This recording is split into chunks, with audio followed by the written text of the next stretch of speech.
Previously on The Connect.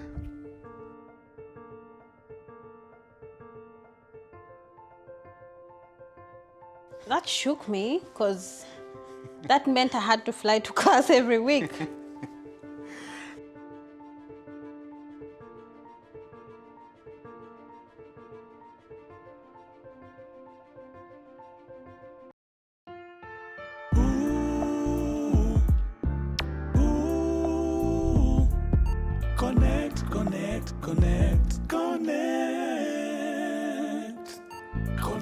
Kupata information unataka connect. Life ni journey pia ni process connect. For every step una make it brings a different outcome. It always comes together. Everything in life comes together. Life is a journey. Believe in the process, yeah. Inspiring, informing, and impacting. This is The Connect.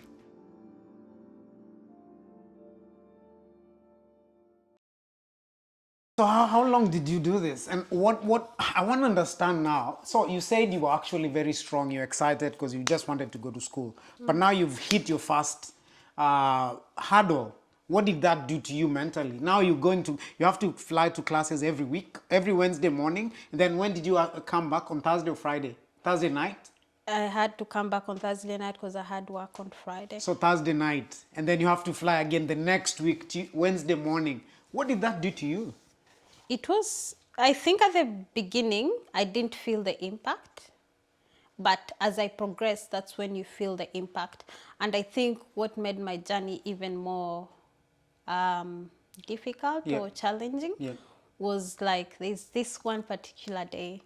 My lecturer sort of course, the lecturer, it's classes you've come to study. And somehow they were explaining some important things about assessments and stuff. So somehow you just had to say in to the almost this last minute before you depart. So there was, so I used to get an Uber from school to the airport. Uber. People, you know what Uber is. I'm not going to go there. So I used to get an Uber because if I had to take the buses, obviously it would take me much longer. So there's this day, I think there was an event happening in Adelaide. I don't know what it was, but somehow it meant that taxis and Ubers were kind of either slow getting to you or... So I remember that day I put my Uber and it was telling me it would get to me in 30 minutes. So I cancelled, try another one at the same thing. I'm like, what's this happening? I've tried checking in from my location, but ilikuwa inakata. So I did try checking in multiple times, even on other days, but for some weird reasons, haikuwa inanikubalia ni check in from the airport. And for local, you have to check in 45 minutes before your flight. So finally, I got this Uber that came. So I got to the airport. I think my flight was at 6:15. So 6:15 ndo nafika kwa gate. Na usisahau unafaa kupitia hiyo security checks. You have to go through security na checks. Na uwezi ruka msee umwambie yangu ni agent, pia yake ni agent. So nikavumilia tu. So I got there and... You missed your flight. The ladies who were there said, no, we can't let you in. I'm trying to explain myself. I'm on the verge of crying, telling them, I need to go. Miss. Na naona the people I'm going with, they are sitting there waiting to board the flight. Ndege ijefika. The plane was not there. No, it hadn't. Okay. So I'm like, really? How inhuman can people be? So I'm thinking to myself, but at that time I was like starting to figure out, I paid a lot of money for this flight. And I think it was during peak season. So with the flight costings, normally it's during the school holidays, it would be much cheaper, expensive. Oh, expensive. So if for instance, school holidays are starting this week, towards that time, you'd notice the flights would be a bit more expensive.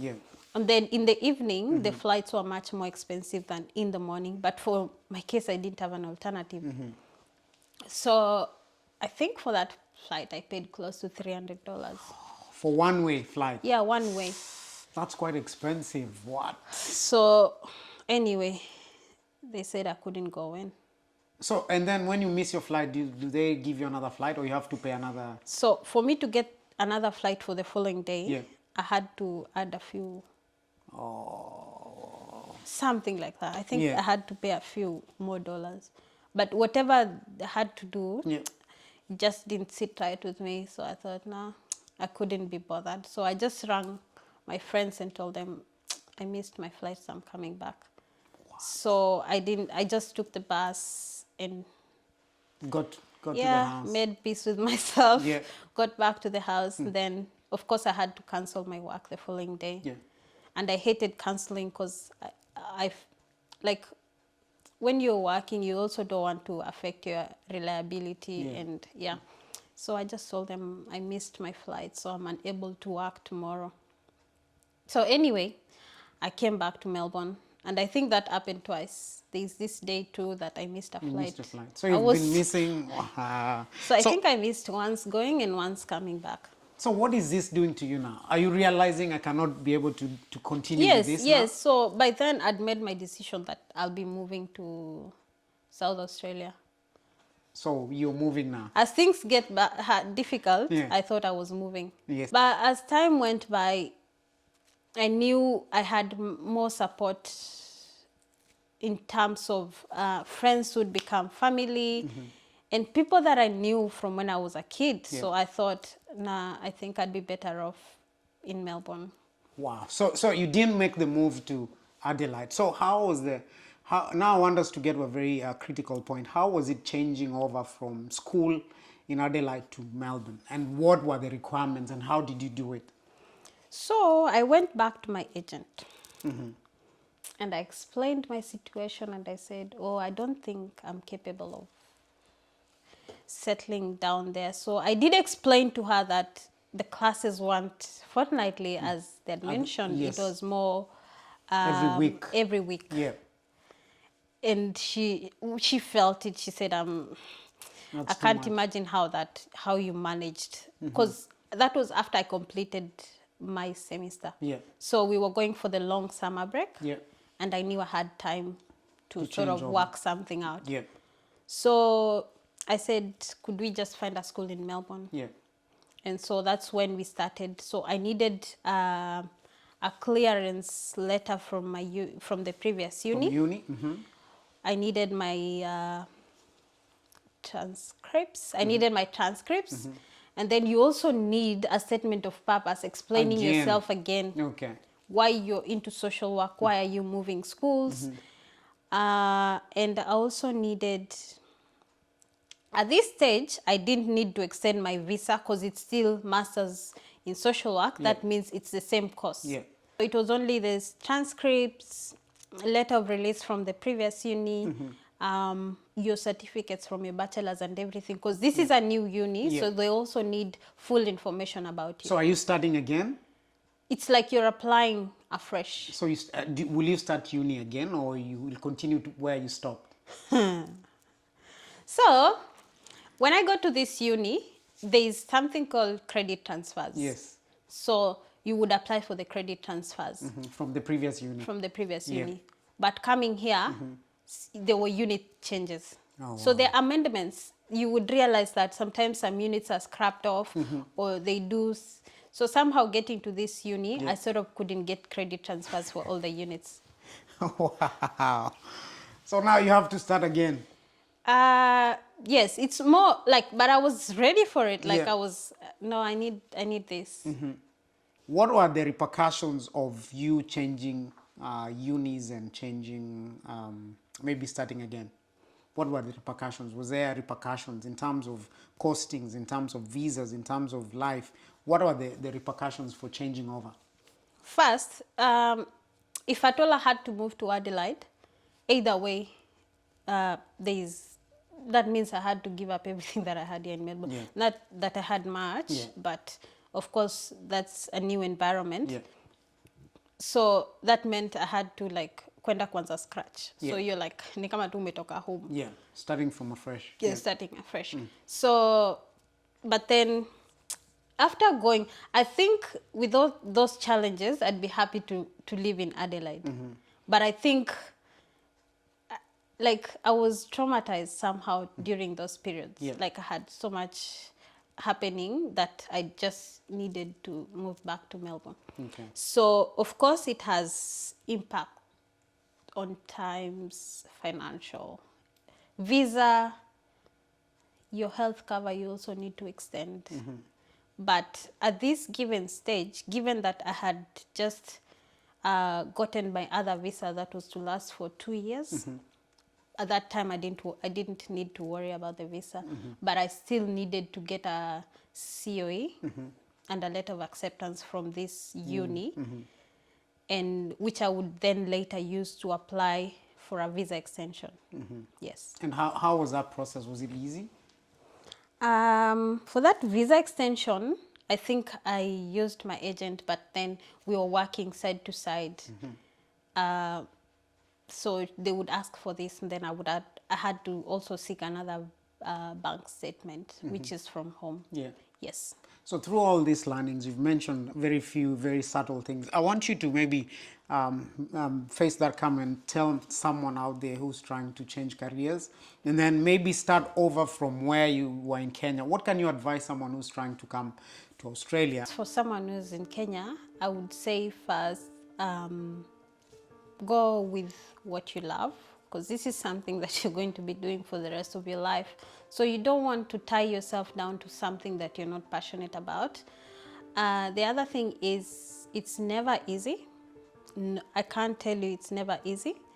But when you think about what you want to achieve at the end of it, that's what keeps you going. That's what gives you the motivation to keep going higher and higher. Because if you asked me probably before I came here, what do you envision, just like you did, I don't think I ever thought of myself going through all that journey that we've talked about. But just thinking about where I want to be, which I can't say I've arrived, but I'm yet to get there. That's what motivated me. And then know what you want, because people will tell you, go do this, go do that, but then what do you want? But you also have to consider what is needed in the society. You can't just go and do something like, you want to be a pilot, yes, but what are the resources that are available to you? And what can you, like in the contemporary world, especially those in Kenya, you also need to think about, can you self-employ yourself? Yeah. Think outside the box. Yourself? Exactly. Yeah. Think outside the box. You just, so if COVID is hit everyone so hard, so how are you going to pick your broken pieces and move forward? Yeah. Because that's very crucial. And I guess also resilience. You would see people up there, you think they just woke up and found themselves there. No, it took a lot of hard work. There are tears that someone sheds in silence that you never get to see. Yeah. I'll come out there, laugh with you, talk with you, but if you don't talk and ask me about how my journey has been, you wouldn't know. Yeah. Yes, it's just hard work that no one sees behind the scenes. There are people that were there for me from the first step when I need to pursue this, and they saw me each and every step of the way, and they can tell you it wasn't easy, but because of the encouragement, because I remember even my mom used to talk to me a lot, because being away from home, your parents would be so concerned about you. So my parents would call me up and say, how is it? So whenever I'm stressed, they'd be stressed. So sometimes you choose not to talk about some things because you make them worried. Yeah. But it's more about that, building that resilience in yourself, having that self-drive, discipline to achieve what you want. Because haikujangi tu hivyo. And then for those who are here, having a clear mindset of what you want will also help you in getting there. Because it's just not a snap of a finger. Yeah. No. You just have to put your head to it. Find information about something before you get yourself into it. Yeah. Read, see what it entails. Because unaweza enda blindly, then you get there and you're like, no, this is not what I thought it was. Ni jina tu ilinidanganya. But so, and you end up wasting time, wasting resources and all that. But then, you know what? In this life, your journey can never be the same as mine. This is just my story. Something that worked for me may not have worked for you. But me telling you my story is not for you to go and probably say, okay, it worked for Daisy. It will also work for me. But now, it's just for me to encourage you not to give up. Because if you asked me in 2017, where would you be in 2021? Clearly, I would have told you something different. But here we are.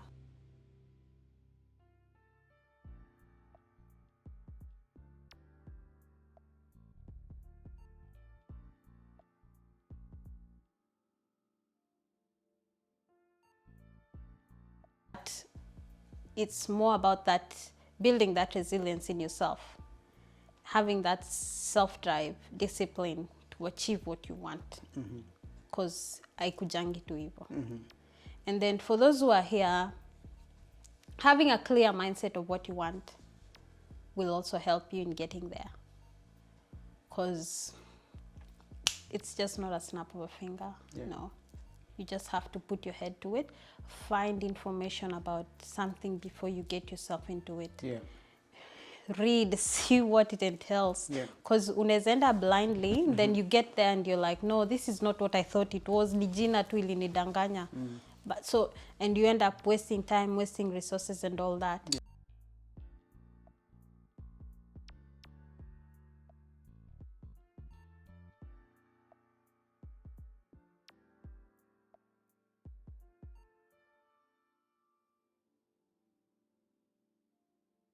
Would you advise someone to change careers? Yes, go for it. If you get somewhere and you realize that it's not for you, go for it. Because, like, if that's going to be your game changer, definitely go for it. But, as I said, dig in, find information, know what you're getting yourself into. Talk to people. There are people out there who have information, who've done that before. It could be a career that someone has done it, gotten a job. Talk to them. Because if you keep it to yourself, live in your own cocoon, you can never know what's going on. Wow, what wise words from Daisy. She's been in that journey. You've understood. We've just touched. Basically today we've just touched the surface. Because all these stories, I'm just touching the surface because I want us. After some time, we're gonna dig deeper and just understand these people and then understand their journey as well. So before we end tonight, Daisy, I just want to ask this question: where is Daisy today, and how has that journey been, and where are you at? Is it where you need to be? Is it or is it not where you are and you need to be somewhere else? But currently, where is Daisy? Well, currently Daisy is waiting to do her last placement in my master's in social work. It looks like it's taken forever for those who know me. I know it has, but it's been a work in process. Like it's built me, imenijenga. And when I stop and think, if some of these things didn't happen to me, I probably wouldn't be here today talking. And like the whole having to go interstate for my master's, to be quite honest with you, in as much as it had the challenges that it had, ilinijenga, in the sense that it ilinifanya hardcore. I was even telling my mom the other day that mi unirushe mahali popote kwa hii dunia, I'll survive. I will survive. Because I think kitambo, I was this kind of a person who would ningeogopa kuuliza. So if I wanted something, nitakuwa nimefikiria, mpaka saa ile nimefika mwisho, ile nye naona, itabidi umeuliza. But nowadays, spot on, nitakuuliza. Straight away and ask. If I don't know, I'll ask you. And then maybe for people out there, just to understand, going through what you went through, What actually drove Daisy, before we conclude? What was the driving factor? What kept you going? What kept me going? Number one, personal growth, as in career-wise. I wanted to get to that point where I can support people. As a social worker, it's more about advocating for people, talking to people who are going through challenges, and being in a position to help them in one way or another. So for me, being there, having the qualifications and doing it and seeing people picking their broken pieces and moving forward, I think that's one of my biggest drives. And then the other thing is, as I said, I'm a firstborn. So I wanted to be an example to my siblings. I'll say I haven't lived a perfect life. I wouldn't say I've been perfect in everything that I do, but I strive to do my best in all that I do. And I know, and also my parents, they've been with me through the journey. And I remember when I graduated with my first my bachelor's back in Moi Uni in Kenya. I can't remember who, but one of our family friends said, you know what, when we had the family thing that people have, family lunch after that. And one person said, you know what, this bachelor's you've done is for your mom, so you need to get yours and your dad's. and it has actually happened. It has happened. Like that back then, I never thought. So I always said the marketing was for my dad. So, so this social work is for me. So yeah, I'm ready for it. If you're wondering where to start in terms of changing courses and all that, you can always reach out. I'm happy to help. And I may not probably give you the best, but having someone to talk to somehow makes the journey easier. So if you're feeling stuck, you don't know where to start, just reach out and I'm happy to help. So how can people reach out? How can people find Daisy? Facebook, Instagram, daisytowett. You'll get me there. Awesome. We're gonna leave Daisy's details down below. And again, if you wanna have a conversation on a career change, on how to go about it, Daisy is very willing to help you out. We're gonna leave her details down below. So reach out. She's more than happy to help you. A lady with how many? 1 bachelor's, 2 masters. Wow. And she still has the spirit to go on. You've heard that. The drive was the parents, the drive was just to achieve something. And I'm sure she had friends who actually supported her. She mentioned a few friends on the way. Thank you for those great friends. So tonight we just want to say, just find your tribe, find someone who can support you, find that thing that keep you going. It might be that qualification, it might be that friend, it might be your parents, it might be because you're a firstborn, you want to do something for your kids. It might be that you just find something that will keep you going, because you'll never know what you're gonna face. And today we've seen someone who thought she'll come and study and finish her study in one state. She had to go to another state and then move from that state, come back to the other state and start afresh. And she still has the resilience to keep going. So tonight we just leave it there. We say, story is there. If you wanna learn. It can never be the same for everyone. It's just her story, telling her story, trying to impact someone, inspire someone. Every person's journey is different. You just have to understand every person's journey is different, and don't look at her story and think, oh, it might be the same. It will never be the same. So you have to find your something that inspires you, something that keeps you going. But tonight we're saying it's possible, people. It's possible. So I'm sure Daisy will be graduating soon, and we're gonna have a follow-up story and understand some bits and pieces. We've left so much, and because I want us to have a second round just to celebrate with Daisy when she graduates with a master's in social work, and we're gonna bring you that story and then enjoy and understand where she is and how she's feeling. But tonight we're just gonna leave it there. We're just gonna say thank you for tuning in. Thank you for watching our stories. Thank you for supporting us. If you have a story out there you'd like us to come and share, please reach down to us. We'll leave the links below. If you want to support this channel, we leave also the details. You can reach out to us and tell us how you'd like to support us. But other than that, I want to say thank you to the team behind the camera. Daisy, thank you for joining us tonight. Thank you for everybody else who's watching, and for all who make this possible. I just want to say thank you, and keep going, and we'll continue to go and bring you great stories, and to say may God bless, keep safe, and keep watching. Share our videos and like our videos and subscribe if you haven't subscribed. Until the next story, keep safe and God bless. Thank you, everybody. God bless.